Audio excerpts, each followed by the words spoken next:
Hello and welcome back to the My First Marathon podcast, where usually we're interviewing runners in all stages of their running careers about their first marathon experiences, but today we're back with another Wednesday mini episode. Today we're going to talk about something that I wish somebody told me when I was starting out on my running journey, which is running is it's going to suck for a while. It will get better, it will change your life, but there is a whole lot of time that's needed to get there, and that's what we're going to break down today. So without further ado, let's jump into the episode.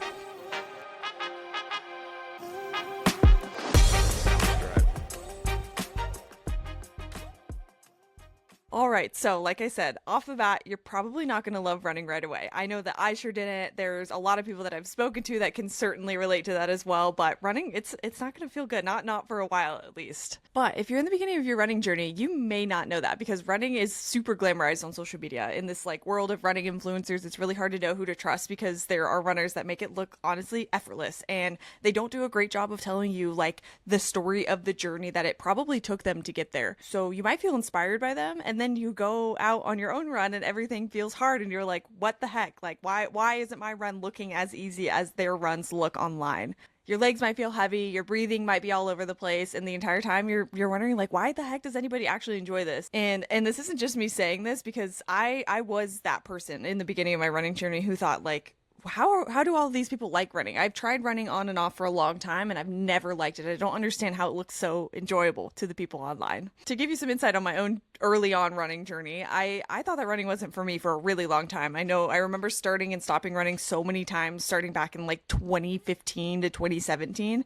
I played competitive softball for about 10 years and that all came to an abrupt stop when I was in college. And I remember looking to chase something else down, and running always seemed like the lowest barrier of entry. You could just go grab some running shoes and go outside and run. So I tried it. I started and stopped with it for a really long time, for like literal years. But every time that I decided I was going to be a quote unquote runner, I'd go out the door and immediately run as fast as I could. And that's something that when I talk to newer runners and they tell me that they don't like running, my first question for them is always like, do you go out the door and rip a mile as fast as you can and then tell people that you don't like running? And usually the answer is yes. And I asked that question because that was me. Every run felt miserable. I would come home exhausted, annoyed. I would convince myself that I hated running and that like my body just wasn't built for it. So then I would quit. And a few months later, I'd try again and do the exact same thing. And then I would quit.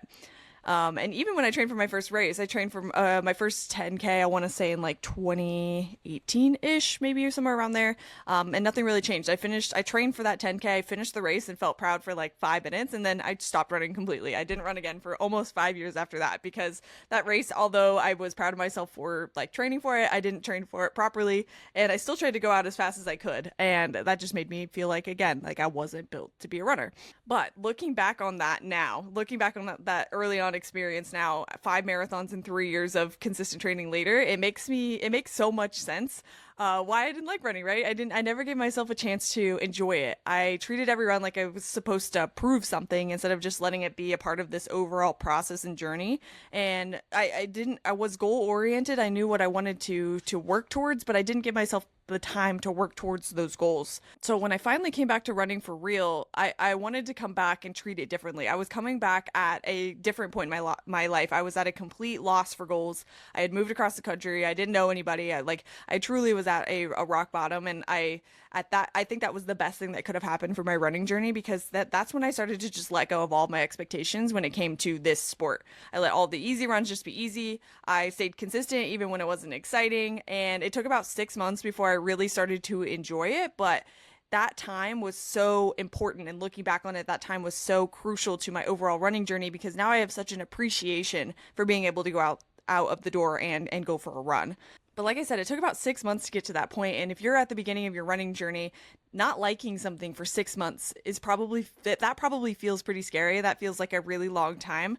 But all you can do is rely on the stories of the people that have come on this show and maybe even my own story to convince you that those 6 months are worth it and that you should push through the things that are hard and you should be patient and consistent with your journey because there, like I said, is so much good on the other side of that. You don't fall in love with running because every run feels good. You fall in love with it because it slowly builds you into a different person. It's usually finishing the run that shapes you, not like the suffering through it.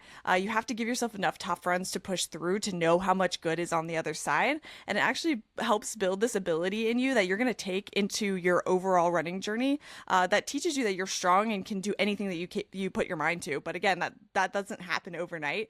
Even now, like I said, somebody who's 3 years into the running journey and have ran a handful of marathons, I don't love every run. In fact, there's a good handful of runs that I don't love every single training block. And there's still days now that I'm even not training where the motivation's low. My brain is like trying to talk me out of the run.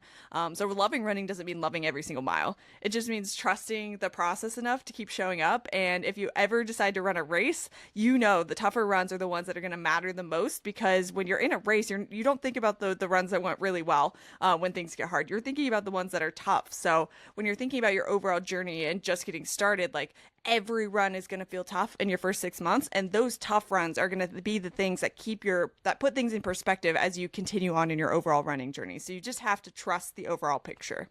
So if you're early on in your journey and you're waiting for that moment where running just clicks, give yourself some time. You're not behind. You're not doing it wrong. There is no timeline for any one person. You're just in the part of your story that hasn't made sense yet, but I promise you that it will. It's going to sound a little cheesy, but one day you're going to wake up and you're going to run a 6-mile run that feels so good. And you're going to think back to a time where 6 miles was the longest run that you had ever done. And maybe even back to a time where you couldn't even dream of running 6 miles. And that's going to feel like a blink of an eye. So you're not behind. Keep taking steps forward. And like I said, one day you're going to finish a run and think, all right, I get this now. And that's when running's going to stick.